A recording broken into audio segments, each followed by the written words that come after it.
La route maritime reliant Dalian à Incheon est à nouveau rouverte après être restée fermée pendant plusieurs semaines en raison de l'épidémie.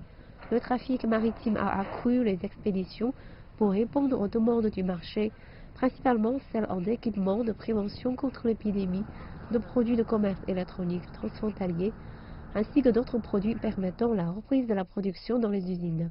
Ouvrir cette route vitale entre la Chine, la Corée du Sud et d'autres pays n'est pas aisé. Globalement, plusieurs compagnies de paquebots de renommée mondiale avaient annulé ou évité des croisières maritimes. Au port de Dalian, 4 compagnies de navigation ont annulé les croisières à la mi-février et certaines autres ont réduit le nombre de voyages et leur volume. Bien que les croisières annulées aient presque toutes été reprises, l'impact de l'épidémie sur le transport maritime était évident et nous devons élargir le marché. C'est dans cet objectif qu'un nouveau train de marchandises relie Jiaodong au port de Dalian. Celui-ci transporte plus de 1200 tonnes de marchandises de la province la plus septentrionale de Chine, le Heilongjiang, par voie maritime à destination de la Corée du Sud, du Japon, du Danemark, du Brésil et d'autres régions. Il s'agit du premier train de conteneurs destiné au commerce extérieur ouvert par le Liaoning Port Group cette année.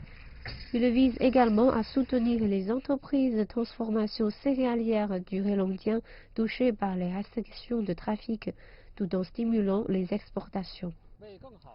Cette année, le port de Yingkou a ouvert successivement 3 routes de conteneurs. Celles-ci étendent le réseau de routes intérieures du port de Yingkou et offrent un nouvel accès à la mer pour les produits chimiques et les matériaux de construction des 3 provinces chinoises du nord-est, de l'est de la Mongolie intérieure, ainsi que de certaines parties du Shandong. Afin d'éviter un stock excédentaire et d'assurer un flux régulier des conteneurs à l'intérieur du port, le terminal à conteneurs de Dalian a maintenu ses opérations 24 heures sur 24 pendant l'épidémie.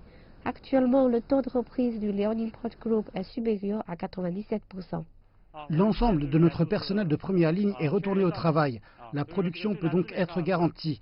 Nous avons également adopté des mesures telles que la libération électronique des cargaisons et des conteneurs pour simplifier les procédures. En outre, nous avons également travaillé en étroite collaboration avec les douanes et d'autres services de réglementation pour accroître l'efficacité du traitement des inspections et de dédouanement à l'importation et à l'exportation. Les opérateurs ont ouvert un canal vert pour accélérer le dédouanement des fournitures médicales d'urgence. Et toutes les unités du port assurent l'équilibre entre la lutte contre l'épidémie et la production.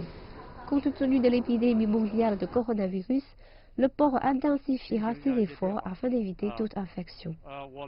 Nous travaillons en étroite collaboration avec le service anti-épidémie du port pour signaler immédiatement toute personne pouvant être infectée à bord des navires.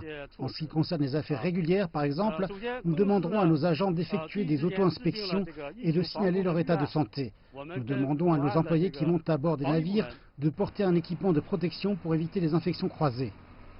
Le trafic total de marchandises de Liaoning Port Group a dépassé 60 millions de tonnes à la mi-février et a maintenu en glissement annuel une croissance le premier mois. Le minerai, le pétrole brut et d'autres marchandises ont toujours connu une croissance positive malgré l'épidémie. Cependant, les données indiquent que l'épidémie mondiale et le contrôle commercial pourraient continuer de remettre en cause la production portuaire nationale au premier et même au deuxième trimestre.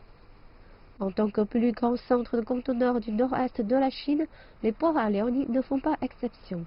Les opérateurs affirment qu'ils s'efforceront toujours d'atteindre les objectifs de performance annuelle compte tenu de la reprise progressive de la production et de la consommation et des politiques de relance macroéconomique.